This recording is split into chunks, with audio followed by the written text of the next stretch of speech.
Go and look at your garden shelf. Count the bottles.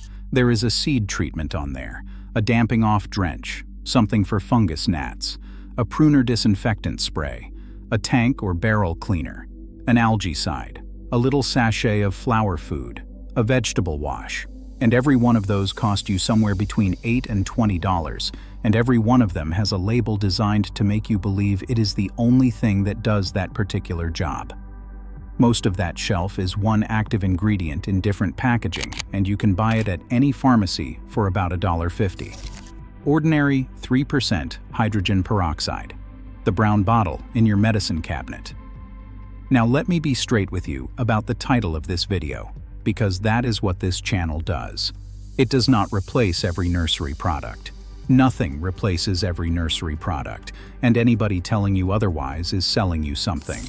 But it genuinely replaces a specific shelf of them, and I am going to give you 13 uses with exact dilutions, and then I am going to tell you precisely where it stops, because that second part matters more than the first. The internet has decided hydrogen peroxide is a miracle, and about half of what you will read about it is flatly untrue. It is not a fertilizer. It will not cure a sick plant. And used carelessly, it will do real damage to the soil life your plants depend on. So by the end of this video, you will not just have 13 tricks. You will have a single rule that lets you look at any peroxide claim you ever come across again and know immediately whether it is real or nonsense without needing me. But first, that rule, because it explains why all 13 of these work. Here is the rule. Hydrogen peroxide is a disinfectant. It is not a tonic. That is the whole thing. Everything it does well, it does by killing something on a surface. And everything it supposedly does that turns out to be nonsense involves it somehow feeding, strengthening, or curing a living plant. The reason is chemistry, and it takes 10 seconds to understand. Hydrogen peroxide is water with an extra oxygen atom hanging off it, and that atom is desperate to leave. So the moment peroxide touches organic matter, it reacts, dumps the oxygen, and becomes plain water. That reaction is violent enough at a cellular scale to rupture the membranes of bacteria, fungal spores, and soft-bodied larvae. That is why it disinfects. But it also means peroxide has no staying power whatsoever. It kills what it touches at the instant it touches it, and then it is gone. It cannot travel. It cannot linger. It cannot be absorbed and carried around inside a plant. So run any peroxide claim through that filter. Is this about killing something on a surface? Then it probably works. Is this about feeding, boosting, oxygenating, or curing something inside the plant? Then it almost certainly does not, no matter how many times you have read it. Disinfectant, not tonic. 11 of the 13 things I am about to show you are sanitation jobs, and that is not a coincidence. And do me a favor, drop a comment telling me which of these 13 you are already doing, because I suspect most of you are doing 2 or 3. Now, number 1, and it starts before anything is even planted. Number 1. Soak your seeds before you sow them. This is the single best supported use on the entire list. Researchers at North Carolina State University soaked cedar seeds in hydrogen peroxide for an hour before sowing and got significantly higher germination than untreated seed.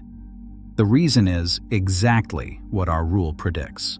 Seed coats carry fungal spores, peroxide kills them on contact, and a seed that does not rot is a seed that comes up. So here is the dilution. 1 part 3% peroxide to 3 parts water. Soak your seeds 10 to 30 minutes, rinse them in plain water, and sow. That replaces every fungicide-treated seed packet and every seed priming product on the shelf.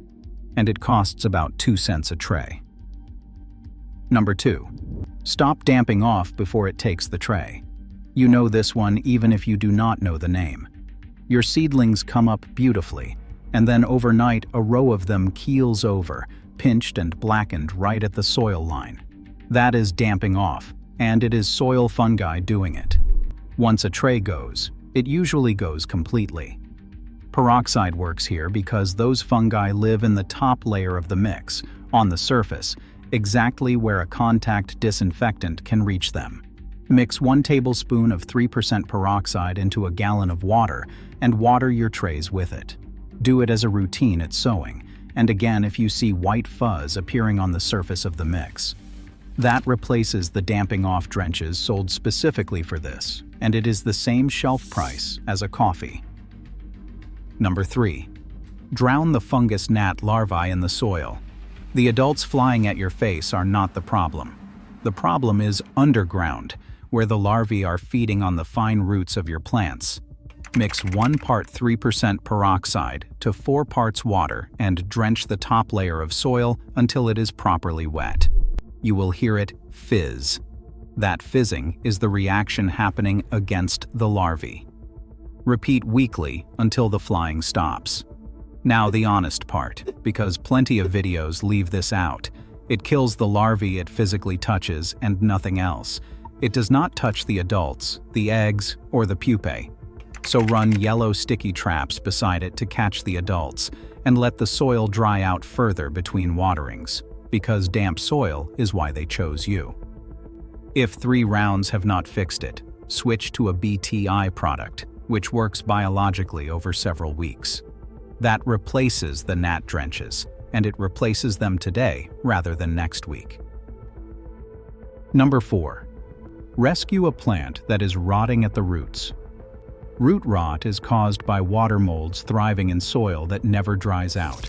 They are living organisms sitting on the root surface, which puts them squarely in range.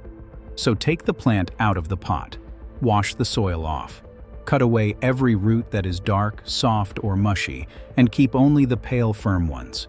Then soak the trimmed root ball for 5 to 10 minutes in 1 part 3% peroxide to 2 parts water, and repot into fresh mix in a clean pot.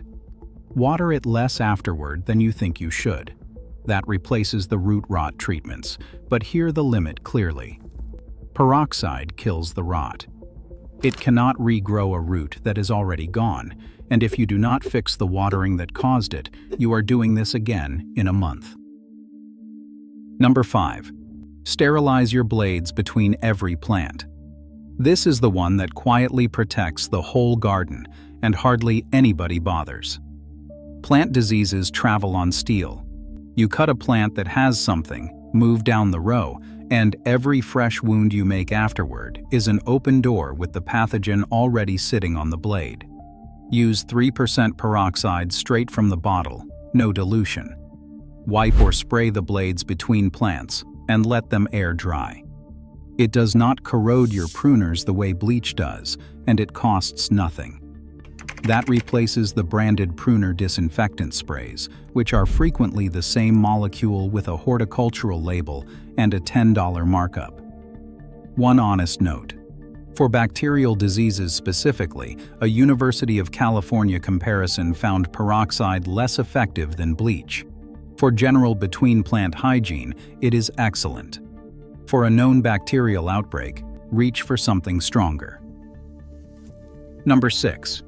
Reuse last year's pots instead of buying new ones. That stack of nursery pots and seed trays in the corner of your shed is carrying last season's problems. Fungal spores, bacteria, and algae survive perfectly well in the dried soil crusted into the corners, and reusing a dirty tray is how a disease that killed your seedlings last April kills them again this April. So scrub the visible soil off first, because a disinfectant cannot reach through dirt.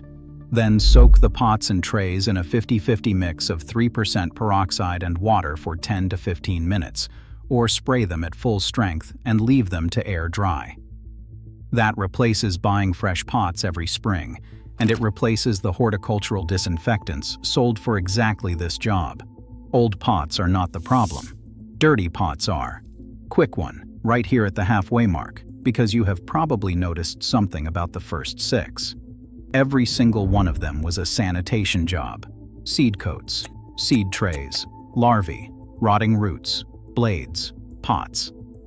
Not one of them was feeding a plant or curing a plant, and that is not because I picked them that way. That is because that is what this molecule does. And that is exactly where the trouble starts, because online, peroxide has been turned into a cure-all. Pour it on for bigger tomatoes. Pour it on to oxygenate your soil. Pour it on to fix whatever is wrong with the leaves. People follow that advice, use it far too often, kill off the beneficial fungi their plants depend on, and end up with worse soil than they started with, all while believing they were helping. So I wrote the honest version down. It is called the Hydrogen Peroxide Playbook.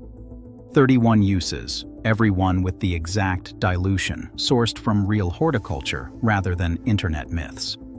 And there is a clip and pin chart at the back for your shed wall, so the ratio you need is on the wall instead of in a search bar with wet hands. 25 pages, $27, and the link is in the description at waltgreer.com. And here is the part I am proudest of, and the reason it exists at all. There is a whole section on the 5 things hydrogen peroxide will not do. Because a book that only tells you what to do is only half a book, and with this particular bottle, the half that stops you doing damage is worth more than the half that tells you the ratios. Now, back to the shelf. Number 7, and this one is sitting in your shed right now, growing something you cannot see. Number 7. Clean out the watering can and the rain barrel. Run your finger around the inside of your watering can. That slick film you can feel is biofilm, a living colony of bacteria and algae. Your rain barrel has a thicker version of the same thing, and every time you fill a can from it, you are distributing that colony evenly around your garden. This is the purest possible disinfectant job, and peroxide is excellent at it. For a watering can, pour in a cup of 3% peroxide, top it with water, leave it an hour, then scrub and rinse. For a barrel, use roughly a cup of 3% per 10 gallons. Leave it overnight and drain it before you use it on plants. That replaces the tank and barrel cleaners sold at the garden center. Clean water is not a luxury. It is the cheapest disease prevention there is. Number 8. Sanitize the greenhouse before the season starts. Benches, staging, shelf edges, propagator lids, the inside of a cold frame. All of it holds algae, spores, and overwintering pests in every crack and joint. And in spring, you set clean seedlings straight down on top of it. Mix 3% peroxide 50-50 with water in a spray bottle, wet the surfaces properly, leave it a few minutes, and wipe down. Do the glass and the propagator lids too, because algae on those cuts, you're light. That replaces the horticultural surface disinfectants, and unlike bleach, it will not bleach your clothes or leave fumes trapped in a closed greenhouse. Clean the room before you move the tenants in. Number 9. Keep a hydroponic reservoir clean. If you grow in water at all, whether that is a full hydroponic setup, a deep water culture bucket, or a Kratky jar on the windowsill, this is where peroxide has been standard practice for decades. Stagnant nutrient solution grows algae and root rot pathogens, and a warm reservoir is the perfect place for both. Start at around 2 teaspoons of 3% peroxide per gallon of reservoir, added when you change the solution, and go lighter rather than heavier until you know how your system responds. That replaces the reservoir algicides and root zone cleaners sold for hydroponics. One honest conflict, though. If you are running beneficial microbe inoculants in that reservoir, peroxide will kill those too. It cannot tell them apart. You run one approach or the other, not both on the same day. Number 10. Keep cutting water clear while things root. Anyone who has rooted cuttings in a jar knows the failure. The water goes cloudy, then slimy, and the cut end of the stem turns brown and mushy before a single root appears. That is bacteria colonizing an open wound sitting in stagnant water. Add 1 teaspoon of 3% peroxide per quart of water when you set the cuttings up, and change the water weekly regardless. Keep it light. You are suppressing bacteria in the water, not sterilizing the stem. That replaces the little bottles of rooting water conditioner, and it works on the same principle as everything else on this list. A cutting does not usually fail because it will not root. It fails because it rotted while it was trying. Number 11. Wash your harvest. You have just pulled lettuce, berries, or beans out of the dirt, and there is soil bacteria and mold on all of it. That is a surface problem on a surface, which by now you can predict is the kind of job peroxide is built for. Fill a bowl with a gallon of cold water and add 1/4 to 1/2 cup of 3% peroxide. Soak the produce 10 to 20 minutes, then rinse it properly in clean water. Berries in particular keep noticeably longer afterward because the mold spores that would have started the rot are gone. That replaces the vegetable wash sprays, which cost several dollars for something you already own. Number 12. Keep cut flowers alive longer in the vase. Cut flowers do not usually wilt because they ran out of water. They wilt because bacteria multiply in the vase and physically block the cut stem, so the flower is standing in water it can no longer drink. Add 1 teaspoon of 3% peroxide per quart of vase water and change it every couple of days. And this one demonstrates our rule perfectly. Look at what is actually in those flower food sachets.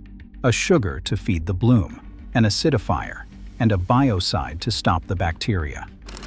Peroxide replaces exactly one of those three. The killing part. It is not feeding your flowers, and it never was. Disinfectant, not tonic. Every time. Number 13. Knock back powdery mildew. I saved this one for last because it is the exception that proves the rule. Powdery mildew is the one common plant disease that actually lives on the outside of the leaf rather than inside the plant, which puts it, uniquely, within reach of a contact disinfectant. Mix 1 tablespoon of 3% peroxide into a quart of water. Spray in the evening or on an overcast day, never in full sun, and repeat every few days while the pressure lasts. 3 honest conditions. Spot test 1 leaf first and wait a day, because peroxide burns foliage on sensitive plants, and orchids, African violets, begonias, and peace lilies are all on that list. It suppresses what it lands on rather than curing the plant, and it will kill the beneficial microbes living on the leaf surface too. That replaces the mildew sprays, with real limits attached. Now, the 5 things it will not do. This part matters more than the 13. It is not a fertilizer. The claim that the extra oxygen atom feeds your plants is the most repeated peroxide myth online, and it is simply false. That oxygen releases briefly and disperses. It is not a nutrient, it is not a vitamin, and no plant has ever grown better because you poured peroxide on it as a tonic.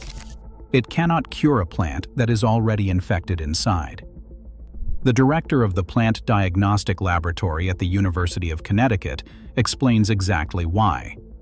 Peroxide decomposes far too fast to travel through a plant's vascular system, so it can never reach an internal pathogen. Blight, wilt, canker, mosaic virus. Peroxide does nothing for any of them. It does not know a good microbe from a bad one. It kills mycorrhizal fungi and beneficial bacteria exactly as efficiently as it kills pathogens, which is why routine soil drenching degrades your soil over time. It leaves no protection behind. It works at the instant of contact, and then it is water. There is no residual, and it is only safe at ordinary strength. Everything in this video is standard 3% from the pharmacy. 35% so-called food grade is a genuine hazard that burns skin on contact and belongs nowhere near a home garden.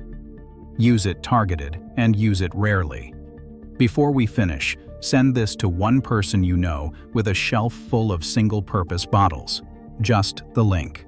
Most of that shelf is $1.50 at the pharmacy. Here is the entire video in 4 words. Disinfectant, not tonic. Peroxide replaces the sanitation half of your garden shelf, completely and cheaply. Seeds, trays, blades, pots, benches, tanks, water. It replaces none of the feeding half, and the moment somebody tells you it does, you know immediately that they have not checked. So subscribe and stick around. We do this the honest way here in the Forgotten Knowledge Library. Real horticulture, exact dilutions, and we tell you straight, including when the popular version is a myth. It is free, and it always will be. And drop a comment telling me which of the 13 surprised you or which one you have been doing wrong. Next time, another cheap bottle that does half of what the internet claims, and does that half beautifully. I will see you in the next one.